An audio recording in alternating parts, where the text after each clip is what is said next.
I know there's another good one. As they say over there, that's a Jim Dandy. Hello, everyone. How y'all doing? It is your host, Mr. D713 with Everythang Culture, back with y'all with another Makers of You. This one is another special one to me. You know, all of them are special, but this one is really special. This is my Uncle Rod. Y'all done heard me talk about him before on the show, especially with the most recent aunties, with my Aunt Brenda and my Aunt Sharon, Aditi. This is actually my eldest cousin, but you know how we do it in my family. Y'all hear how we talk. We call the ones we show the respect to uncle. He earned that title. Especially he grew up. I ain't gonna give him the whole introduction because he gonna be introducing himself to this whole thing. But Unc, how you doing today? Hey, I'm fine, my brother. How you doing, Brand? Man, I'm good. I am blessed. Healthy. Could be healthier, but I am healthy. Feeling good. Can't complain. I'm happy we're here together. You know, I wish we could be doing this face to face. I remember I brought my microphone down last time I was down there to do this face to face, but we got so caught up when we just moving and shaking. So, but once again, I would love to have this conversation with you about you and to share it with our audience to know where I come from, my culture, you know, my people. This is one of my idols in life right here. So this is the makers of you. This is the makers of Rodney Franklin. Once again, there's going to be around 30 questions, maybe a little bit more. And once again, no wrong answers, just getting to know you. So we're going to start off with the first question that we have. And that is, how would you describe your culture or describe your people? My people. Your people. Meaning my people as a culture of Black people, or my people as a family. I want clarity on the question. It could be either or. If somebody came down and like, where you come from, Rodney? Tell me about your folks, your people. Somebody that don't know nothing about you and your society, or you and even your family. Cause I would say they go hand in hand to me. Right. Well, first of all, my people can be very challenging at times. Okay, I feel that the majority of my people live life without knowledge of even why they're even existing. To be honest with you, confused. Sometimes we are very emotional creatures. We do things out of habit without thinking before reacting. And my people are very smart people. If we take time in doing what we in handling our business, so to speak. And I say this twofold. Number one, I'm an educator. I'm retired, but then I'm an educator today. And I see this a lot in my younger Afro-American men. And sadly to say, and I do mean this wholeheartedly, sadly to say, that the majority of our young men today are being reared by single moms or their grandparents.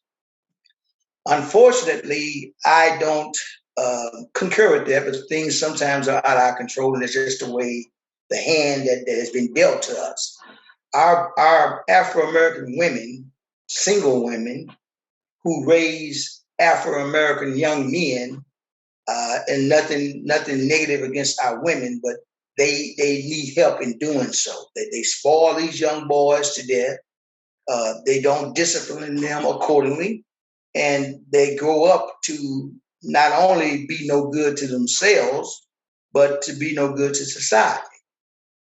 You'll be shocked at the number of young men who come to school on a daily basis who are angry. I mean, literally angry, whether it be something that happened at home. And what I try to do to these young men, say, hey, they come in and they have attitudes. And I don't get angry with them. I pull them and say, hey, what's going on? Let's say his name is I'll give you a perfect example. A young man named Joe. And the first thing I tell Joe, and I like to make him feel comfortable and talk to me. I say, hey, Joe. Yeah, Mr. Franklin. Yeah. I said, did I sleep with you last night? He said, what? I said, did I sleep with you last night? No. I said, well, can't you come in and say good morning? Let's start out by saying good morning. It's a great morning. We're still here. It's a great morning. We're going to start with that. Then we're going to start, are you hungry? Because if you're hungry, guess what? We're going to feed you. We're going to get that knowledge. That fixes a whole lot of things. Let me tell you that. But go ahead. Yes, sir. Yes, sir. And they know that Mr. Franklin don't back off of nothing, okay? And once they have been fed and whatever they went through that night before, whatever, if they want to talk about it, we can. If not, we're fine.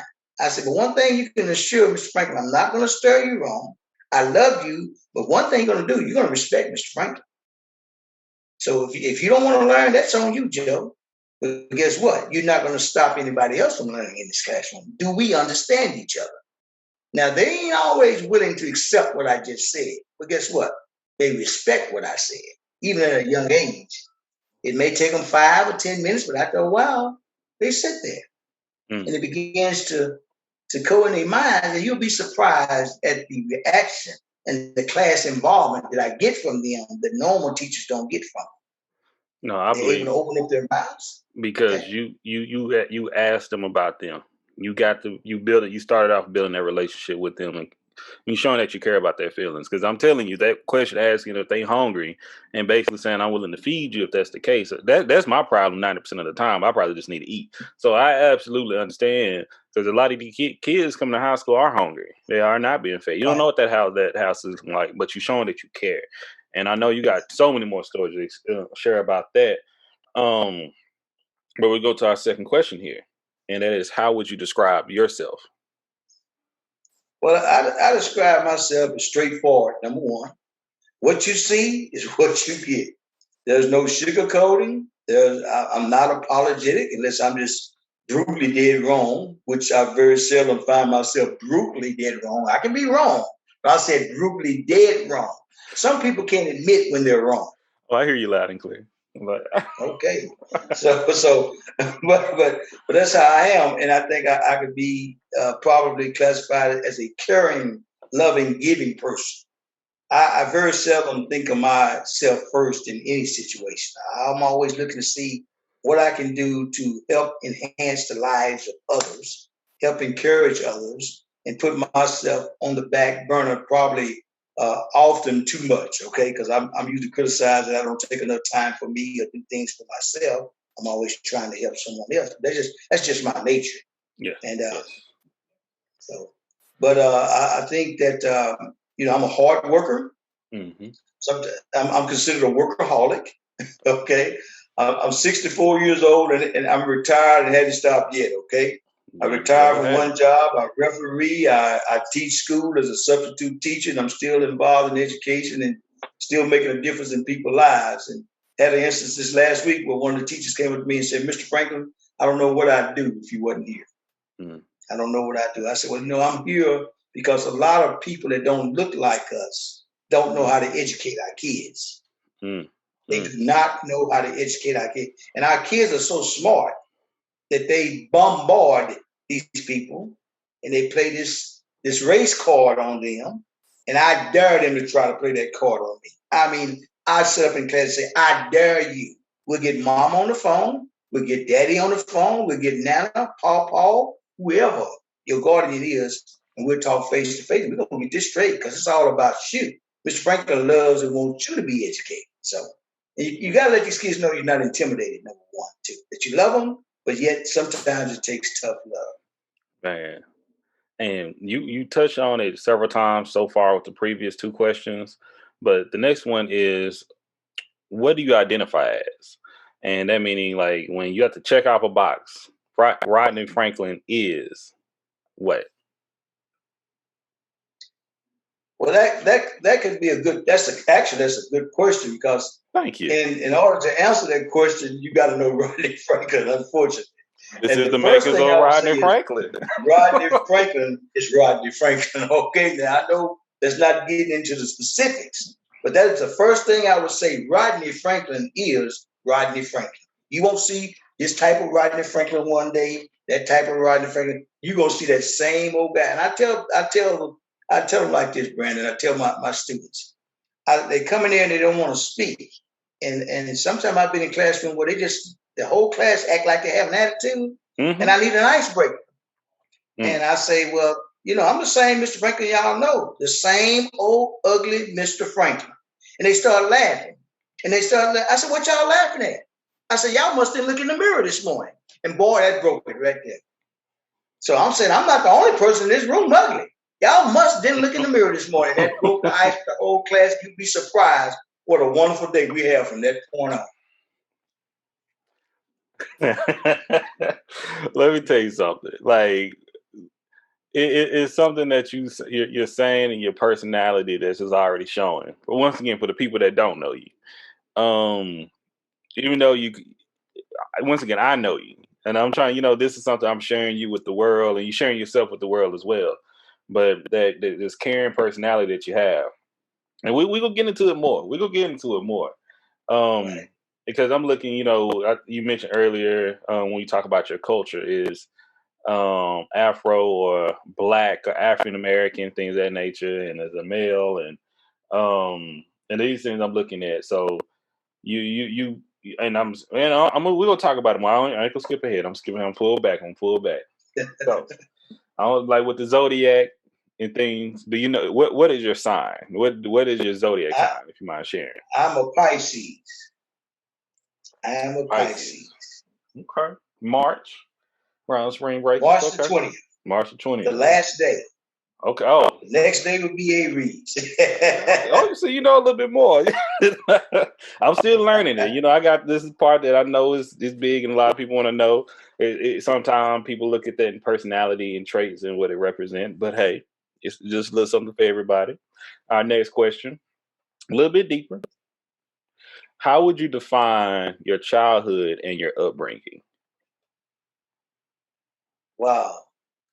I would say, I was blessed. I was blessed because I had people who I could talk to. First of all, I praise God for my, first and foremost, always my mother. I think my mother instilled some things in me that, man, I can't even, this show wouldn't give me time to talk about, okay? As being a young man and then turning me into the man that I am today. I'm one of probably the few. Now today I could say about most Black male and their mothers and the way I was with my mother. My mother loved me, but she didn't spoil me. She loved me dearly, but she taught me. She taught me right from wrong.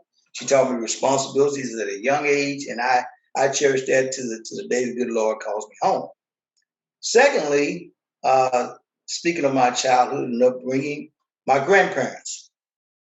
My grandfather, man, I'm gonna tell you something. I think that I had a special bond with him because I was the oldest grandchild, right? And you had alluded to it earlier about everybody calls me Uncle Rob. Well, I'm closer to you all's parents' age. I grew up with y'all's parents versus them being out there. So I kind of have a different perspective from anybody in the family.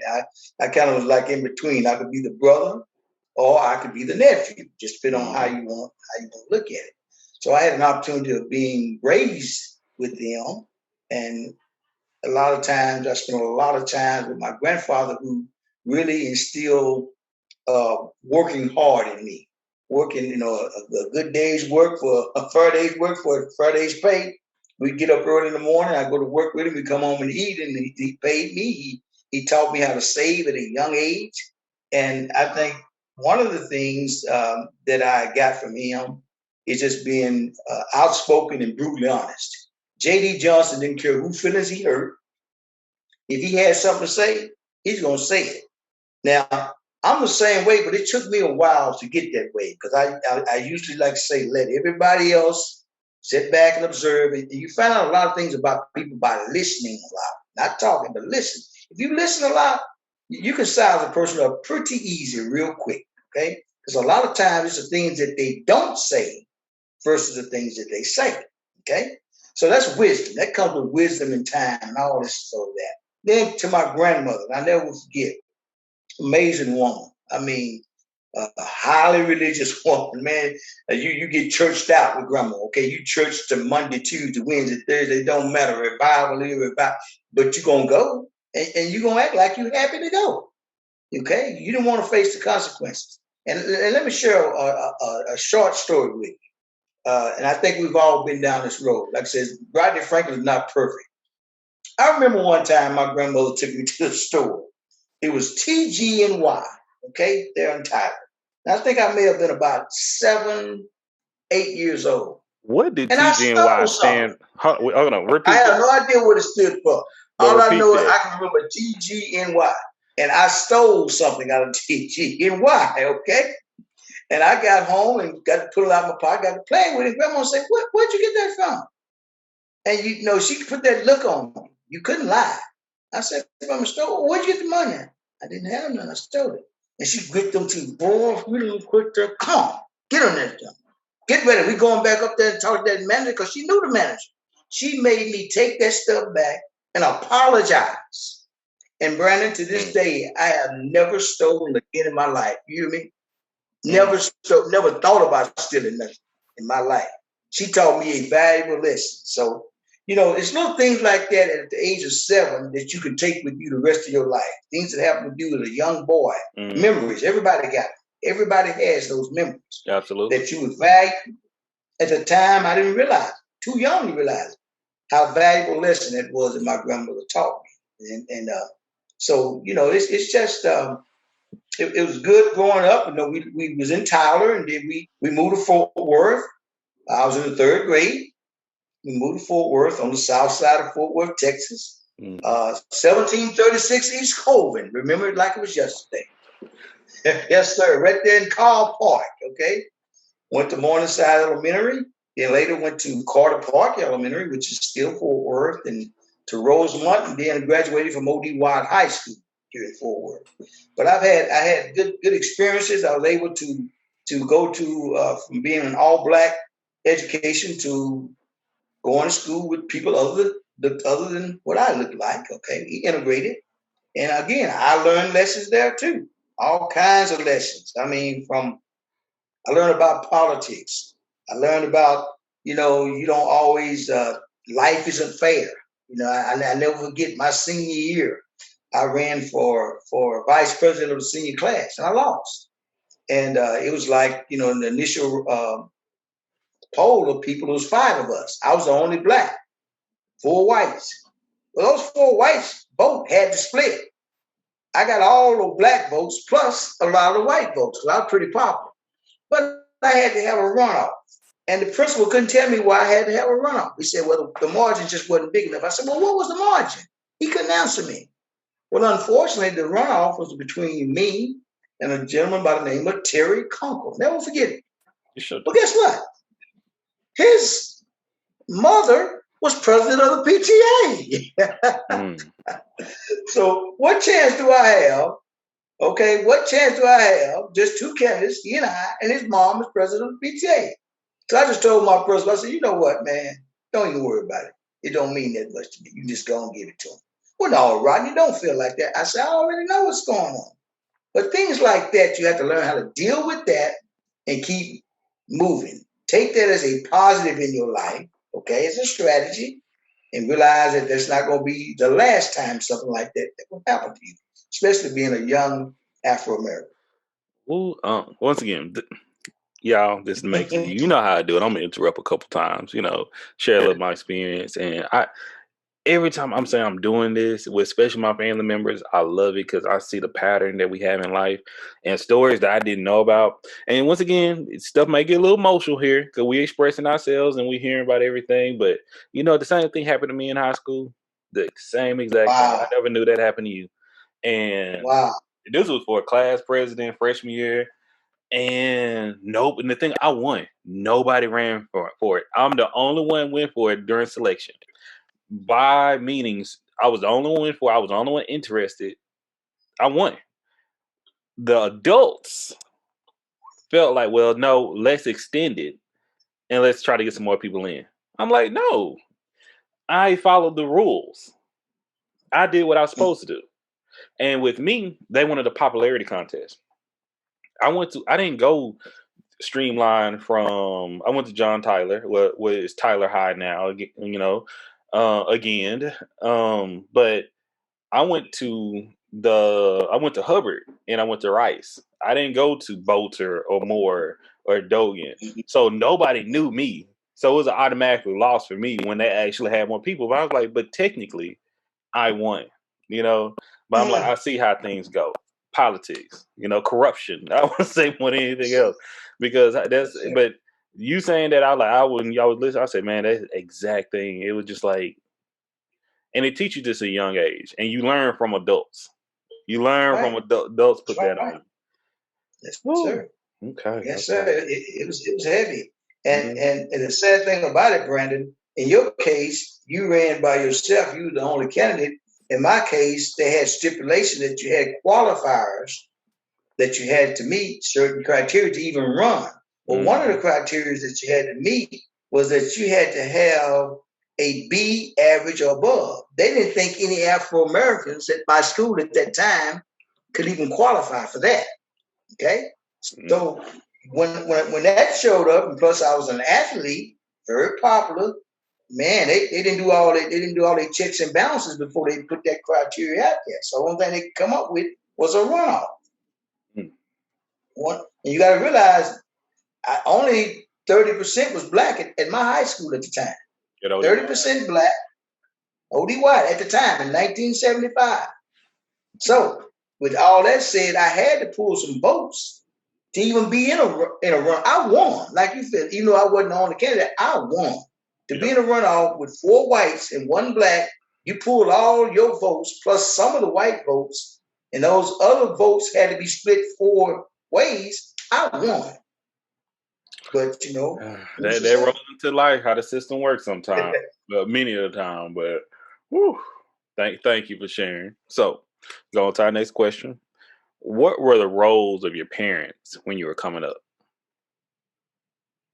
Wow. Well, my mom, they both were working parents, school teacher and a nurse.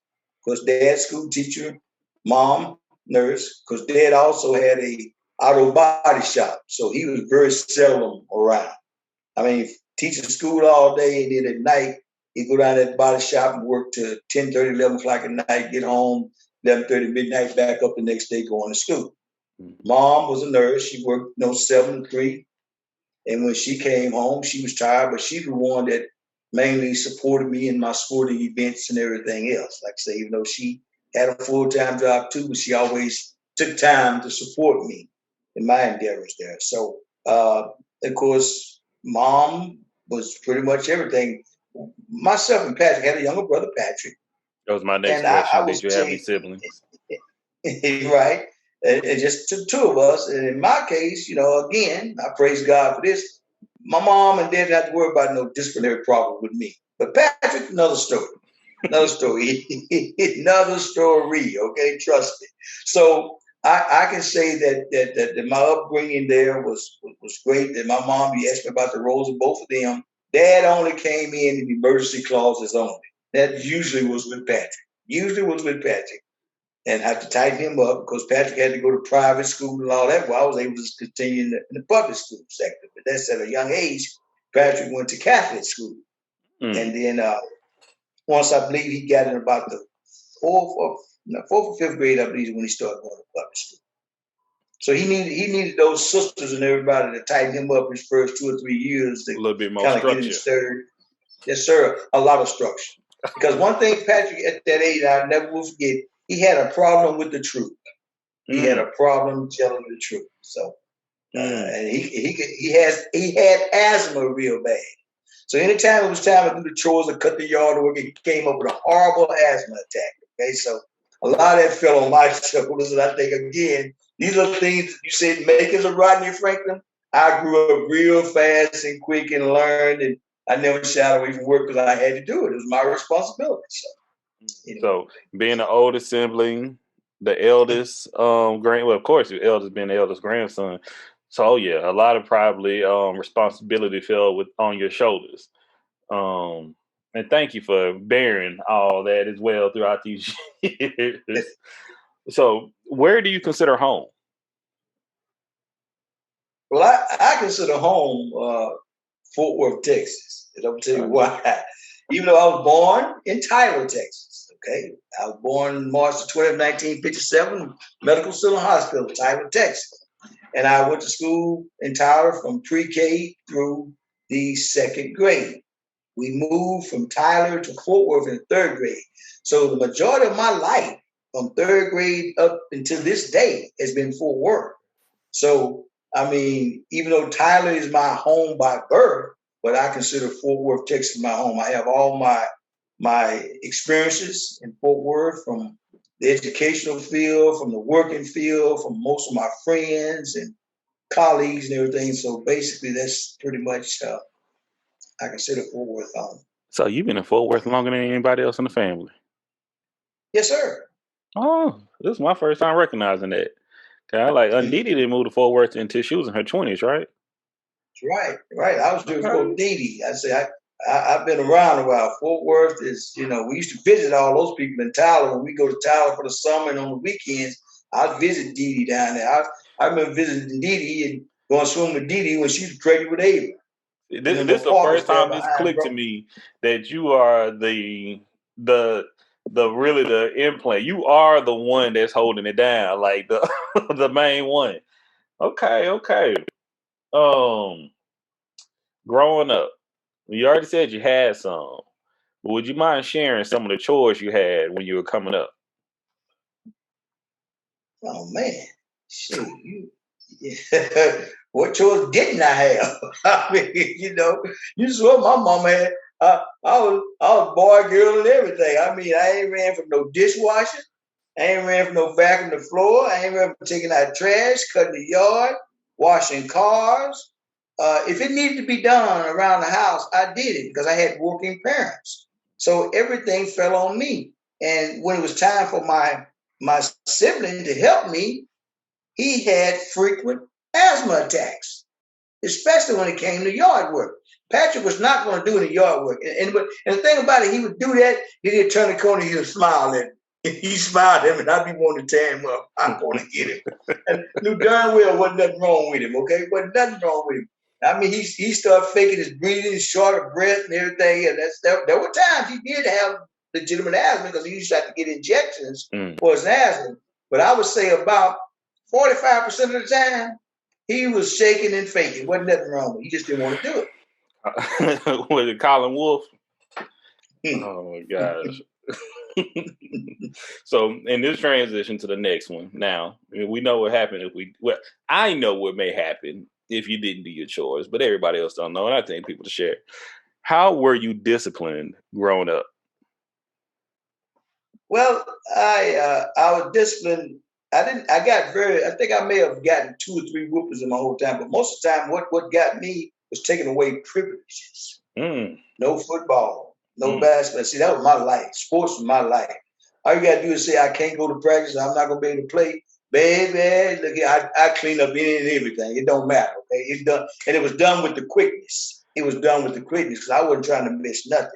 But I wasn't the type of kid that had to be whipped a lot to get my attention. Just take something away from me, like a sporting activity or something like that. And I usually did it, and it didn't take that much. Like I say, I was a pretty decent kid. I mean, and I never forget this one thing that you brought up about discipline. This has to do with your grandma and my grandma, since we have the same grandmother.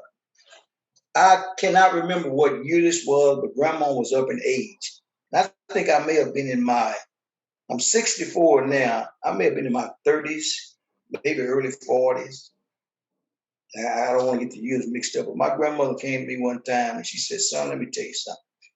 I am so proud of you. I said, what are you talking about, Grandma? She said, you are the only child. And she would call a child because everybody was a child, whether you were her son or daughter or grandchildren, everybody was a child. She said, you're the only child that I have not lost, not one night's sleep over. And boy, that meant the world to me. Now that's something that holds you right there. Knowing the type of woman she was, and for her to tell you that, saying you were the only one in the family that she hadn't lost one night's sleep over.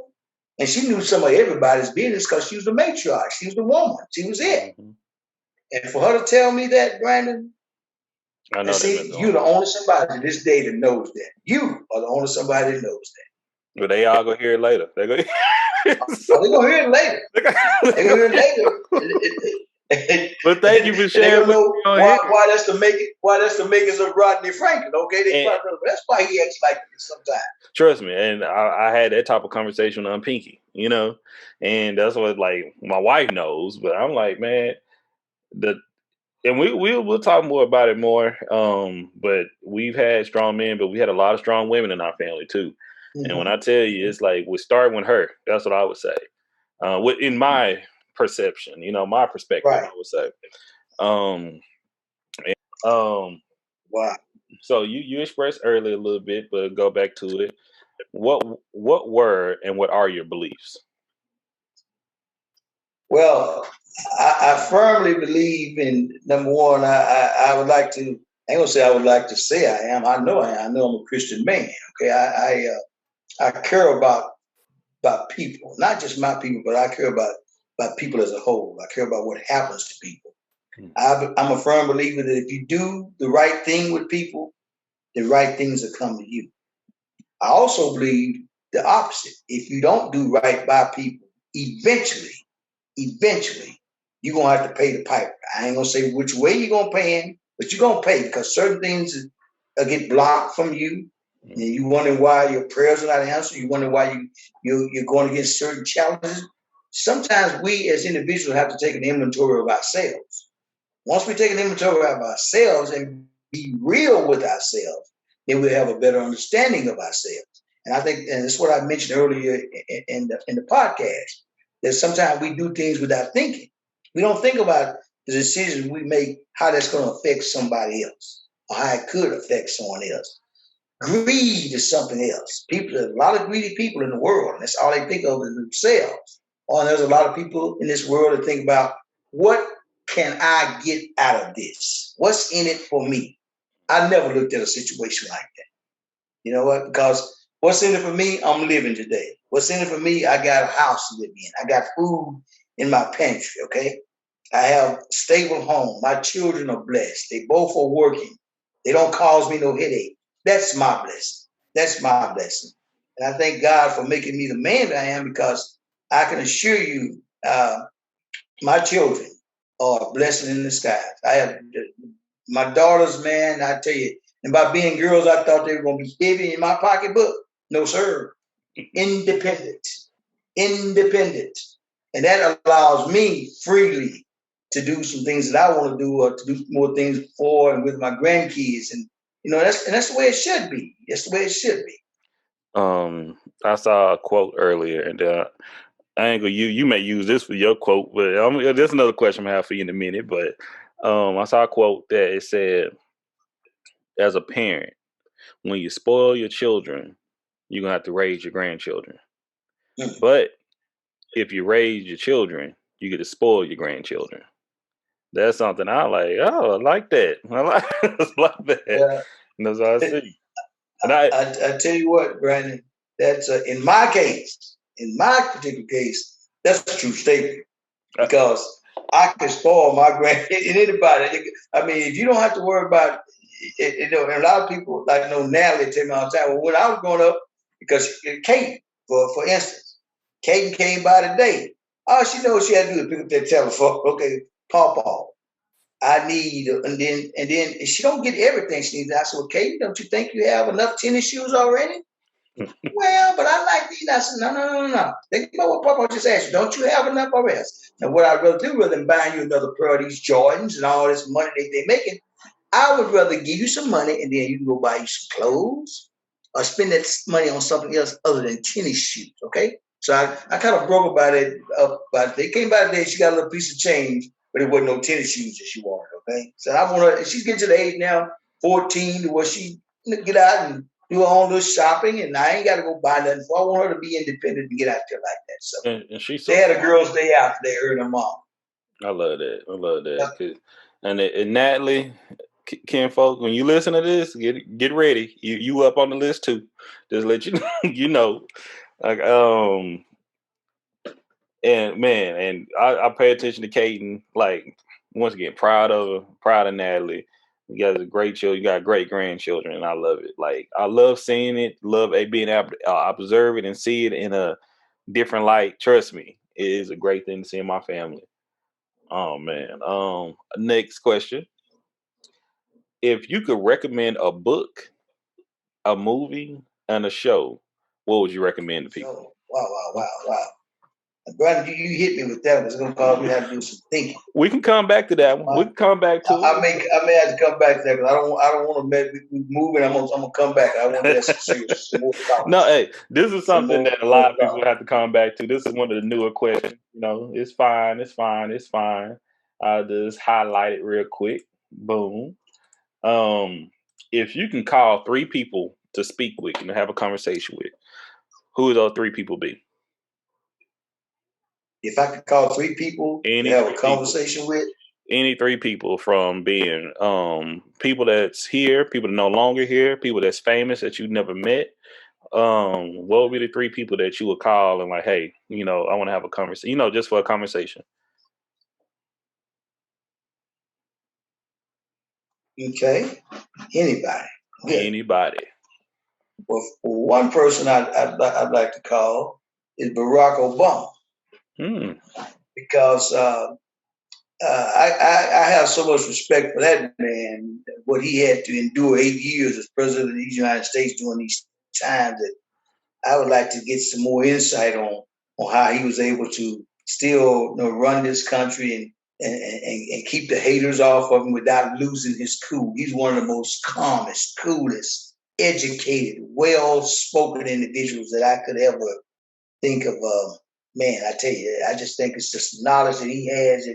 It probably would help me even today in some things that I endure from time to time. You know, I don't think I'm that bad, but I just think for him to be at that stage and what he handled, man, that takes a mountain. I have the utmost respect for him.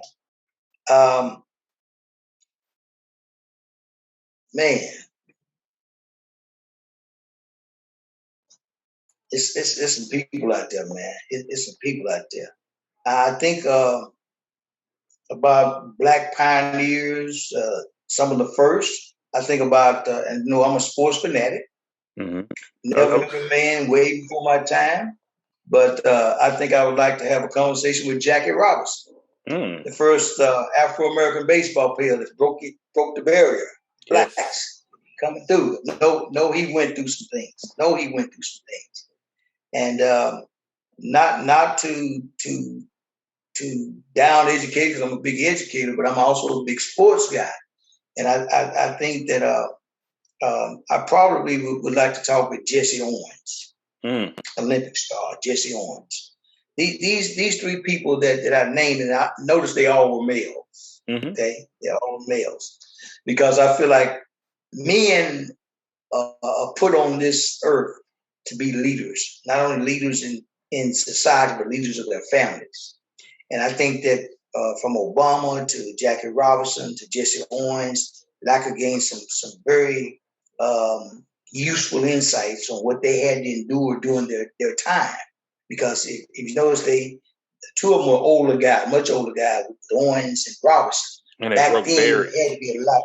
Right. And they broke barriers in their time as well. Broke barriers. And Barack broke a barrier in his time as well.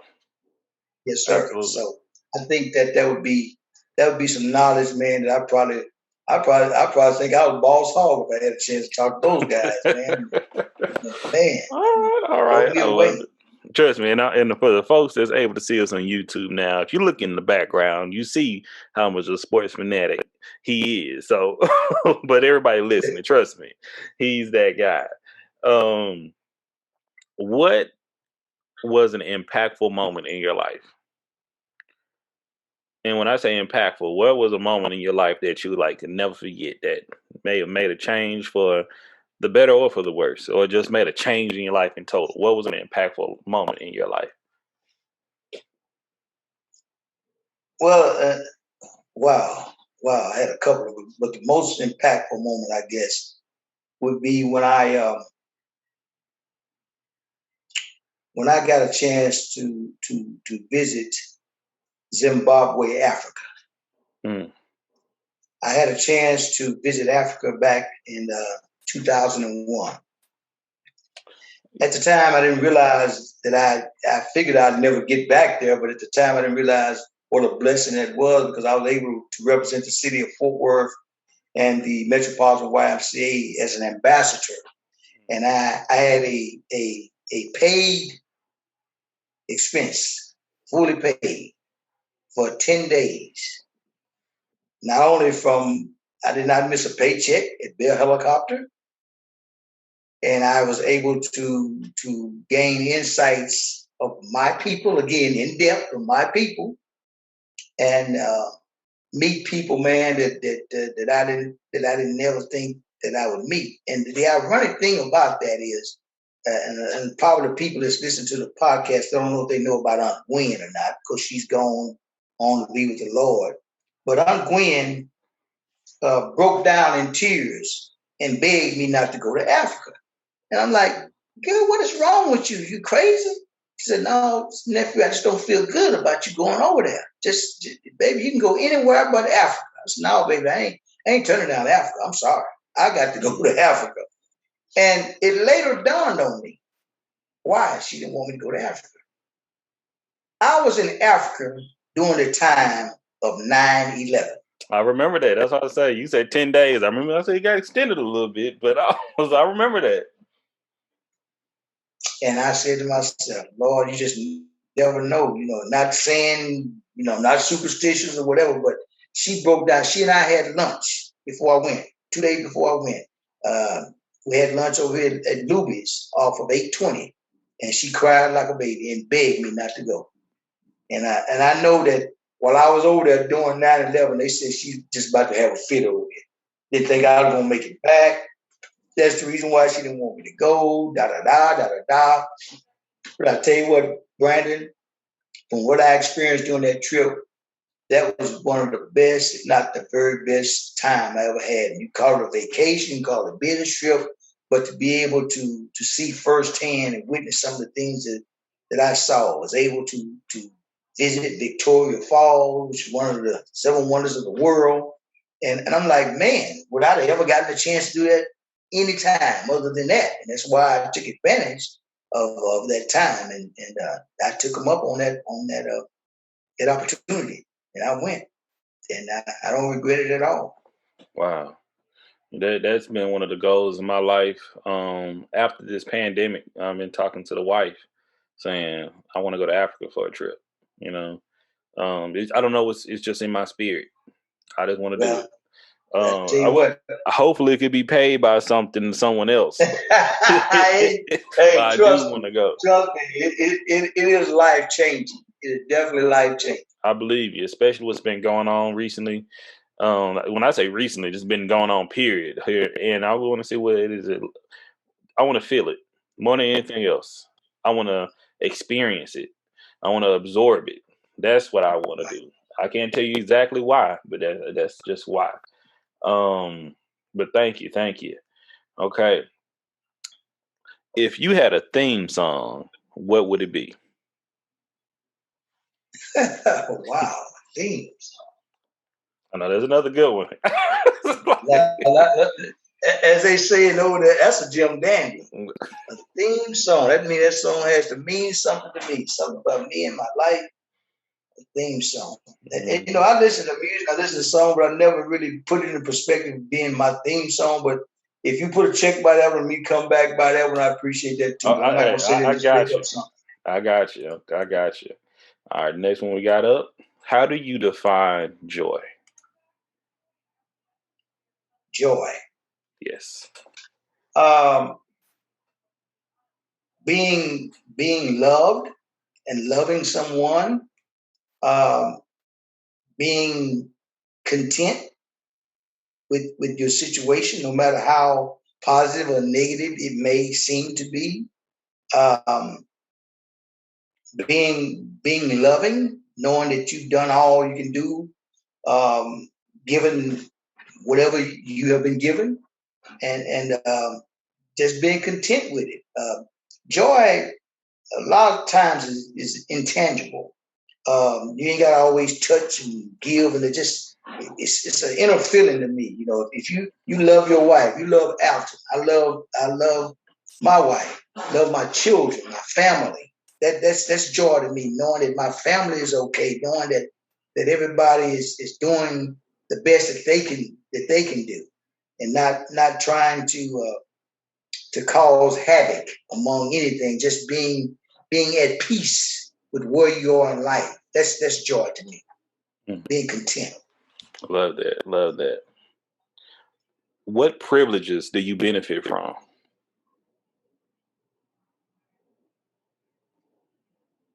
What privileges do I benefit from? Yes, sir. Well, the main privilege I benefit from, and I'll break that down, is being responsible. That can be deep. When you're responsible, people notice you're responsible. You get opportunities to do things. You get opportunities to witness things. You get opportunities to be involved in things when you're responsible. Reliable, which falls in responsibility, and just living your best life. When you do right, and I mentioned this earlier, when you pay your bills, when you do right by people, when you do all these positive things you can do, all kind of stuff will come up. Things that you wouldn't even dream of. Opportunities will come your way that you never thought of. And that carries you a long way, whether you're going to seek a home or seek a vehicle or whatever you're doing. When you're handling your business and your signature means more to a lot of people than a dollar bill, that's powerful. That's powerful. And I'm gonna tell you something. My signature is powerful. Okay. But you have to be responsible when it comes to stuff like that. Okay. So and you kind of tied into something that, I'm gonna speak to some folks on a different episode about is responsibility is another word for credit. And your credit is another word representative of your responsibility. And you kind of just broke it down my perspective of that. It's like if you have not only good, you have your credit score, you got the FICO and things of that nature, but what's your credit with your people? What's your credit with your family? What's your credit with your friends? And that reliability is your credit. If I know I can trust and rely that I can give something to Rodney, if like I know it's going to come back, and it may even come back, that's credit right there. Take a look at that from a bigger picture. Okay. Yes, sir. Now this is gonna be a little one unique. Okay, this is gonna be a 3-parter. Still one question, but 3-parter. If you could be any animal in the world, what animal would you be?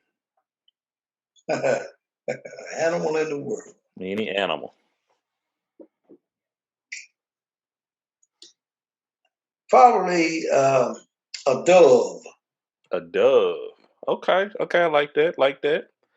If you couldn't be a dove, you got to be another animal other than a dove. What would you be? This gonna blow you away right now because I'm gonna flip the script on you. Okay. A lion. A lion. A lion. I see that. I see that a lot. And last one. If you couldn't be a dove and you couldn't be a lion, what would you be? A deer. A deer. Okay. So this is a Russian personality test that I researching. This is one of the new ones for this season as well. And how it represents is the first one that you may say is what you want to represent to people, what you want people to see you as. The second one is what people actually see you as. That's what their perception of you. And the third one is what you actually are. Now, I'm not saying any weight of validity to that. It's just how I find some interest in the thought process that make us think about it. Okay. We go. Cool. I like it. Okay. If you could live anywhere in the world, where would you live? Other than even if you're at where you're at, or it'd be somewhere else? Anywhere in the world. See, I like being and I know the question, but I like being a realist too. I don't like being out there on pipe dreams. I'm thinking in terms of something that's sustainable. No. But you said anywhere in the world, all right? So exactly. It may or may not be. It depends. If money is not holding you back. Money's not holding you back. Probably somewhere like the Bahamas, away with water, away from everything, the coolness of the water coming in off the shores, the peacefulness, and Somewhere secluded. sort of thinking like, there you go. Not Okay. because I couldn't live, even though Fort Worth is Fort Worth, but like Los Angeles or New York or Chicago, I couldn't live in a place like this. Just too much, the buildings and the clutter and the traffic. That environment is just not that's not the makings of Rodney Franklin. Hey, loud and clear. Loud and clear. Okay, we about to jump back to a previous question. Now we're gonna go back. Now, recommend, what would it be? A book that you would recommend, a movie that you would recommend, and a show that you would recommend? Okay. Movie. Imitations of Life.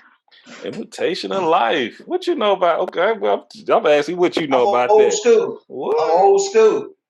And see, you get talking about family values and appreciating what people do for you and how you grow up to be disrespectful. All that stuff is put into one. But at the end of the day,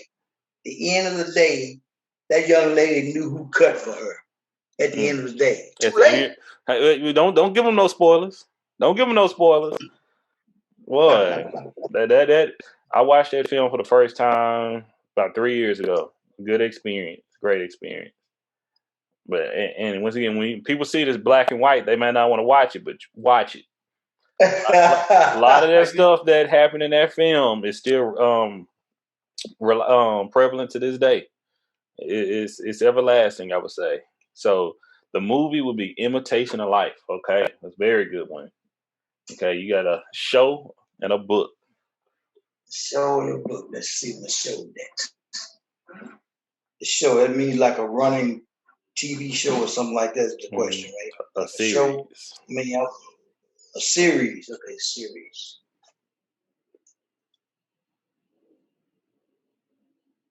Probably, and this gonna trip some people out too. But I loved it. It's no longer airing, and of course things has happened since then. But I used to love the Cosby Show. I think that painted the picture of a black family, professionals that can make it, not cleaning nobody's kitchen, but going out and making a living for their family and providing the best for life for their family. And I like to see Afro Americans live positive life and live it to the fullest. And that was one of the shows that stuck with me when I was born. You know, it's wild that you said that. I used to look at y'all as the Cosbys, for real. Like when I was growing up, you have to understand. I didn't have that many. I'm thinking right now. Who else in the family was married with kids and both working? You know who? Because if you listen, and you ain't got to go. I would love if you did, but you just go and tell. The first season is you gonna hear a lot of language from your nephew. Okay, but it's still me. It's still perspective. The show has matured a little bit. But I said in the first season, I never could rock with the Cosby Show because I didn't think it was realistic. As when I was younger. When I was younger, I'm like, you got two black people that's living in a good neighborhood. Our kids is not extremely disrespectful. The parents working, doctor, and I'm like, get out of here. That was me as a child, you know? And not until I started seeing people that I knew personally doing this, you know, and I used to look at y'all like, they doing it, you know? That's why so when you say that that's so unique, it doesn't surprise me, but it makes me feel like, okay, I wasn't tripping. You know, I wasn't tripping. But yeah, I'm for real. I looked at like Natalie and Ebony, they got along, they didn't argue and fight with one another, they weren't disrespectful and things, you know. In big nice house, pools in the backyard and stuff like that. I'm like, what? Nah. but I'm being for real. I'm being honest. I know this is Megan Rodney, but I got to share that. So throw a little bit more of the paint on the picture for you, you know.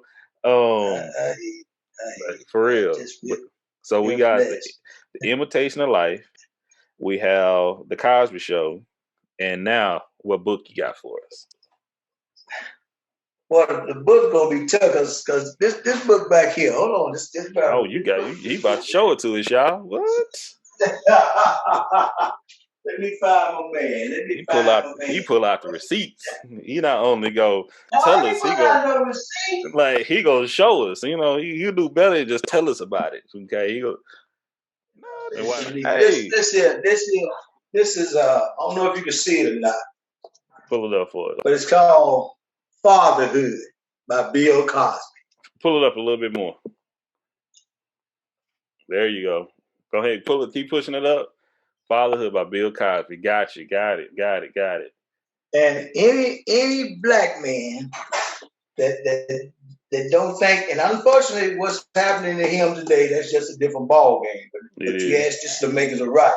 Mm-hmm. This is what inspired. I think this is an awesome book, especially for any age black man, but young men who are raising families that want to just get a different perspective on life and what it's like to be a father raising your people. Man, this is off the chain. And like I say, I didn't do it perfect, but I don't think I flunked the course. All right.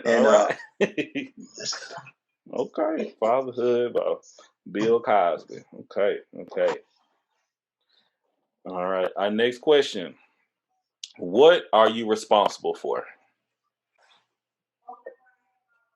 Well, I'm responsible first and foremost of leading my family, which in this case is my wife, because I know my children, I still have a responsibility to them, but they live in their life, but to make sure that my wife is being led spiritually, make sure that she is secure, make sure that she is financially put, and make sure everything is 6,004. I'm gonna beep all that out right there. Ain't about to put your address out there, huh? But I hear you loud and clear though. Let's say that I hear you loud and clear. But everything at my media house, I'm glad you can edit this thing, but I'm just being real. I mean, my thing is right here, making sure that my household is fit, that everything is according to order, as they say. All right. Next question. If you could start over in life at the beginning or any period in your life, would you do so? If I could start over at any point, any period in life, would I do so? Would you do so? No. Right. No, because I think everything that I've had to endure in this life was set and meant for me to endure. I think that's what made me who I am today. Okay. Love that. All right. How do you relax? Now, that's tough. I hadn't figured it out yet after 64 years. I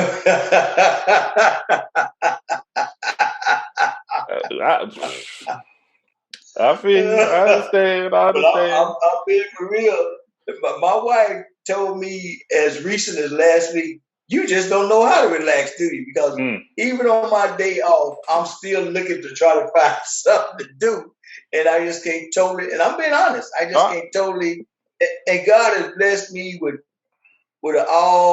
this nice home, the amenities and everything, but I'd be darned if I got enough sense to come home from a good day's work and relax and grab me a glass of wine or a cool one or something and take my butt out there in that pool or that spa and chill.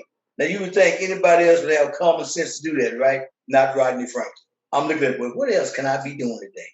I'm like, Lord have mercy. So I'm trying to get there. But that's the best answer I can give you to be real about it. Hey, maybe you keeping it rolling is why you relax. Hey, it's your thing. It's your thing. Okay. When did you realize you were different? When did I realize I was different? I realized I was different in the 8th grade. And I'm gonna tell you how. By going to an integrated school, this was before I got to ODY and got that big disappointment as senior vice president. But at the 8th grade, I went to a school where predominantly Hispanic, believe it or not, Rosemont Middle School. It was about 20% black, about 50% Hispanic, and about 30% white. I won that year out of my class. This is in 1971. I won Mr. Rosemont. Hmm. And for those young folk, 8th graders, to vote me as Mr. Rosemont, and blacks were 20% of the population, I knew it had to be something different about me then. Wow. Wow. Okay. Okay. You know, you steady moving and shaking. I see all through life. Okay. Okay. And we're gonna come back to one of these previous questions we had to skip earlier. But what would be your theme song if you had to choose a song that when Rodney Franklin, if you was the TV show, what song would come on when you wake up in the morning and walk through your day? When you putting your shoes, when you putting your clothes on, stepping out the door, revving up the engine, what song playing? Well, I've had some time to think about it, and I probably, after I give you the sales, I'm probably gonna say, "Boy, I should have said that one." But I'm gonna go back to my senior class song, okay? And this you probably heard this song, but I'm old school. And you ever hear the words to it, you're gonna say, "But that don't seem like Rodney." But I think some of the lyrics is talking about this young lady. The song was about Ohio players, okay? Okay. And it was called "I Wanna Be Free." I wanna be. I wanna be free. Yes. And that was that's the song. That's the song right there. Trust me, I say all the time. I got an argument with somebody the other day when he said the best decade of music was the 2010s. I like the 20 what? I said you skipping the. I'm like you skipping the 80s, the 70s, the 90s. Yeah. He's skipping real music. What? He's skipping real music. Hey, don't get me started right now. I'll take this whole.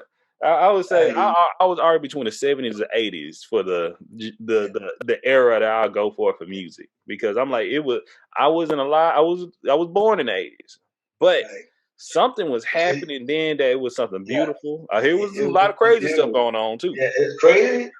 Like, see, this song was before you were born. Oh yeah, I know about the players pretty well. Like I say, this song was just songs back then meant something. They meant something. Songs today, I don't know what they doing today. The song back then meant something. So, and the Ohio players, like when you said the Ohio players, they had a very unique. That I don't know if I covered them yet on social media, but they had they were before their time. A lot of people couldn't roll with the Ohio players back in the 70s, especially from the album work, some of the things they represent. But like, I see it. Trust me. Don't you say the Ohio play? Which one what song you representing from the Ohio players now? They got from Honey to there you go. Like I said, I listen to this. I listen. Yeah. Okay, Ohio. I like it. Skin tight. Skin tight. I was talking to my father-in-law, much love, Pops, about the Ohio players. He was like, I'm a big music buff. I always say my mother used to listen to a number of records when I was in the womb, but I caught on to all that. I listened to that's my 70s, 80s I listened to before anything else. But I'm gonna share this while we talking too. This has something to do with your mom. Your mom had got mad at me in 1978, I believe. So your mom and I were like sisters and brothers, okay? She thought her view of life at the time was Rodney and Niecy, okay? Forget Rodney if you got somebody else in your world. Forget Niecy if you think you got somebody in your world. It's going to be Rodney and Niecy. We're going to roll this thing for a while, okay? So when I told her that I was going to get married, she had a fit. She had a fit. I don't think she had been the same since. Okay? She's a mess. She's a mess. Is it true? I got to throw this once again. This is a curve. Is it true that y'all was on Soul Train? No. What everybody be telling y'all used to dance with Soul Train? We used to dance, but we wasn't on Soul Train. Where y'all? Okay. Where y'all? We may have had may have been at parties or something that had Soul Train dance lines, but we never made the show Soul Train. No, Man, sir. when people used to tell me, I was like, get out of here. Now I knew she was big in music and all that, and I knew she was Yeah, an arcade. she was a party animal. Trust me, she could dress the role. Oh yeah. Homegirl was fine and wine in the springtime, okay? But I tell you, fine, man, she can go. I posted some pictures of her from that Undidi sent me for Mother's Day this past year, last weekend, I think. And I was like, man, you could tell she was a fashionista, especially coming from Texas. Okay, like, she was before her time from that small town. I would say, I would sure say. Yes, sir. Yes, sir. Hey. But now I'm sure that we would have loved the truck. We wouldn't have backed away from Soul Train, but we just didn't get that opportunity to get on Soul Train. Hey, keep pushing. Do you know? This is our next question. Do you know 3 people you can trust? Well, now it's the backwards. Do you know 3 people that trust you, and who are those 3 people? Yeah. Yeah. I know 3 people trust me. I'm just trying to think. I really know more than 3. I'm about to say, which 3 did you even say? That's what I say. Yeah, I got to put them in a sentence. And when I name them, they ain't in no kind of order. Okay, no kind of order. And I'm gonna tell you something. I'm gonna keep this in the family. What I mean by that is the answer I'm gonna give you are gonna be family members. That's how I choose to answer this. Okay, but I got plenty of people outside of here that trust me. Probably first, and it's no kind of order that I'm naming. Right, no order. No particular order. First of all, this is going to be my host tonight, which is you, Mr. Brandon Drake. I think you trust me. You are correct. I think that Brenda Simmons trusts me. And I think that Sharon Peavy trusts me. And the reason why I can say this and laugh about it is that my conversations with you, Brenda and Sharon, are totally different because y'all are different. But I don't think it's anything that I could ask either of you that I couldn't get from you. And the things that I would ask from you, I don't think either of you would hesitate in responding positively in that way. Agreed. And if you listen to today's show, I think you would be proud to know what their responses were as well. So I think that works out perfectly. Okay. What is a quote that you live by?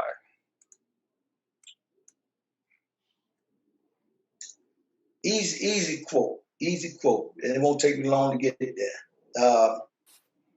Treat others as you would want to be treated. Just as treat others as you would want to be treated. Nothing difficult about it. Okay. We coming to the last 4 questions right here. Okay. This is y'all know what time it is. This is my favorite question. This come down to your big meal. I would say your last meal. That means it got to be important. All right. Last thing you go eat. Okay. Like if it could be anything that you could eat, what would it be?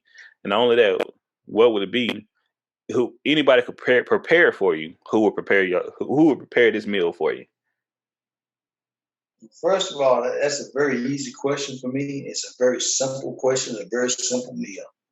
The person who would prepare this meal for me would be my mother, Winnie Ruth Johnson Chilton, okay? And it would be cornbread, red beans, and fried chicken. Fried chicken. All right. Keep it southern. All right. Yes, sir. One thing that I would say almost across the family is that usually that question is going to be somebody in the family cooking for the family members. I'll tell you that right there. If that's why I stay the size I am, y'all. So, what is your favorite holiday? My favorite holiday. Yes, sir. Is Christmas. Christmas. Okay. Because Christmas is a time that we can reflect, first of all, on, and a lot of people got it twisted. Why are we celebrating Christmas? Okay. And I think if we keep it in the proper perspective, Christmas really could be most people's favorite holiday. Great. A lot of times, uh, I think people answer questions like that or similar to that without really putting thought into it. I don't really have to even think about it because the true meaning of Christmas, what that means, and how we can really be grateful that we can give homage and thank the world of the birth of our Lord and Savior Jesus Christ. And a lot of people think Christmas got to do with giving, or receiving. It really don't. It really don't. It really don't. And my thing about that, not only because of that reason, the birth of Christ, but and also I love seeing children, seeing a family happy. Even though children get it all twisted by gifts and all that, but the smile and the joy that it brings on their faces make me feel warm inside as well. So I Love it. love Christmas. And did you have a favorite of any years during Christmas? What was your favorite year of Christmas, or if you have one? I had a favorite Christmas. Man. And for the ones who don't know, the ones that have been listening to the show, y'all may be asking to yourself, yes, this is where I'm at. If y'all ever see me on Snapchat and my social media, it's at his house for Christmas. That's usually where I'm at. So, Boy, you crazy. I'm trying to think what year. That was summer. That wasn't really Christmas, but that was summer. What year it was when that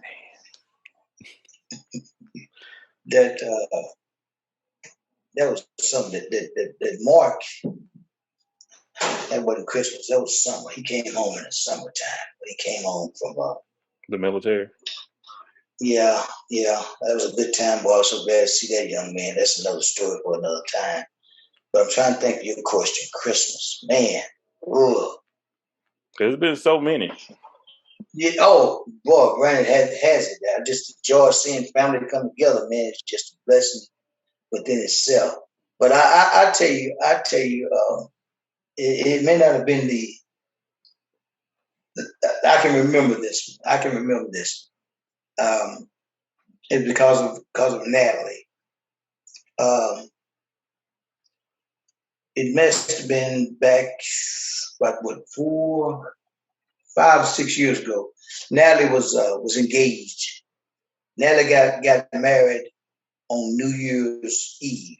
Mm-hmm. Okay, and the fact that I was going to be inheriting a son-in-law, I guess, made it somewhat special with Brother Eddie. But I don't want to give it any more or less weight, but it was just a special Christmas to me because my baby seemed to be so happy. My baby was finna enter a very important time of her life, and she was enthusiastic about jumping the broom or becoming a missus, and that brought joy to my heart. And that was during Christmas time. Of course, 5 days later or a week later, actually 6 days later, she got married because she got married Christmas Eve. So New Year's Eve. Oh yeah, I was there. I'm surprised. Usually that picture, I have so many pictures from her wedding on this device right here that I ain't even gonna get on. I don't know if you even set yours up yet. But when you come see me again, this is you right here in the photo. This is from your 60th event. Birthday party. Yeah, your Wow. 60th birthday party right there with all of us. Wow. So that's why I keep in these pictures scrolling around of family members and close friends. Man, I tell you what, when you come to Fort Worth again, wait a minute. No, I know you're laughing. That's 2 years ago. I know. But you know what? It's still in the box. I believe you. I believe you. And I'm like, everything we doing right here, we can do right here too. All this stuff, right? All this stuff. It's a speaker. You can play your music through. But we ain't gonna get on that right now, y'all. We got time. We talking about right. But this is something that I'm always gonna try to put my uncle on, whatever, anything it is. But when I come up there, we be so busy spending time with one another, and to just we and that's why I like, man, we ain't gonna get into that right now. We'll talk about it later. We'll talk about it later. Okay. Second to last question. How would you want people to remember you?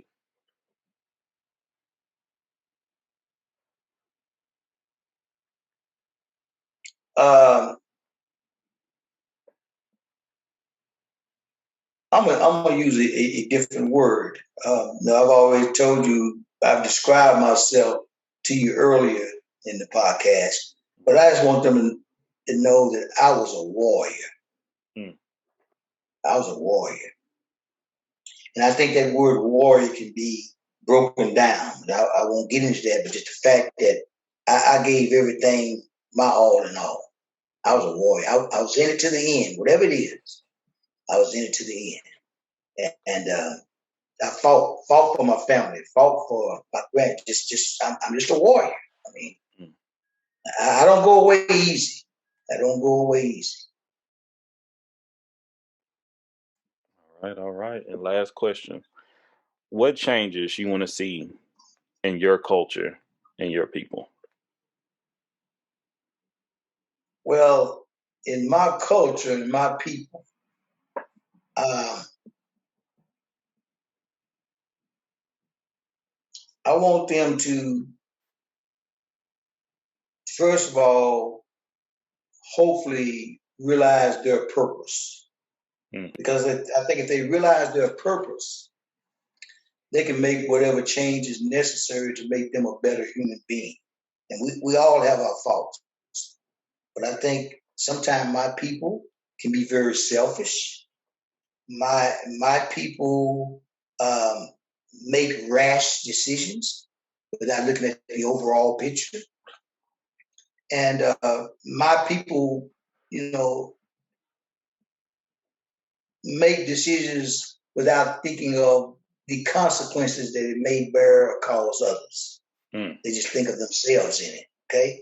And this thing is much bigger than that, much bigger. This life is much bigger than that. And I think if we get to that point to where we can rationalize and think differently, then we will react differently. And just take self out of it. Take self out of it. That's the main thing. Take self out of it. Realizing that you're here more than just for yourself. When I tell you, I always say, Brent, I ain't even gonna say it. You said it right there. You said it right there. You said it right there. And y'all, that has, once again, thank you, Unc. Thank you so much for coming on and joining us tonight, this morning, this afternoon, whenever anybody's listening to this. This is something I greatly appreciate, and it means a whole lot to me. Like, it's been several times throughout this conversation now, like, gotta tilt my head back a little bit. And even though it seemed like a casual conversation to some, this means a lot to me once again. But do you have any social medias, anything? Anybody want people to find you? Anything in this shout out? Now, like I say, hey, I just want people whoever knows me. I'm not really a big guy that's a social media guy. I have a Facebook page, whatever. Because if you look at my Facebook page, it's got to do with sports most of the time. Okay, If once again, if y'all looking for a jersey, you still do the jerseys and things? Still do the jerseys. Still do the jerseys. Once again, he don't do the social media thing, but I do the social media thing. So y'all reach out to me if y'all trying to look for a jersey, something Hall of Fame-ish, or no matter what it is, he can put it in your possession. I guarantee that. So check out my Uncle Rod for that. One day, next time I'll be down in July now. So I'm gonna do a tour of his spot, and I'm gonna show y'all what he's working with, what he can put y'all in positions. But yeah, he is a businessman. Once again, he don't stop working. A hustler, what many people may say. Even though he's very astute at the same time. So we respect the business, respect it. So all in all being said, I want to say thank you again. This has been the makings of Rodney Franklin. I want to thank all my listeners, all of the viewers, that we appreciate y'all and look forward to hearing more from Rodney in the future. So thank y'all so much, and God bless. Peace.